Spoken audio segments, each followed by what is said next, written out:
Who's feeling a bit more fabulously fearless right now that they understand fear? Being aware of the universal fear, so it releases me that I am not the only one who is facing issues related to those fears. The opposite of judgment is love. Yes, the opposite of fear is love. The opposite of a whole lot of things is love. Doing more for myself. Oh, that gets a big one as well, Jessica. Having fun in whatever I do and serving others. Feeling calm, learning new ways to actually breathe, to understand love. Complexity is the enemy of execution. God, we've learned a lot. That love can be transferred virtually.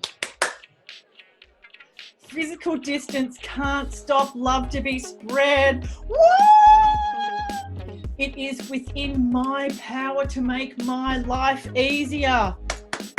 Oh my God, you guys are unbelievably amazing.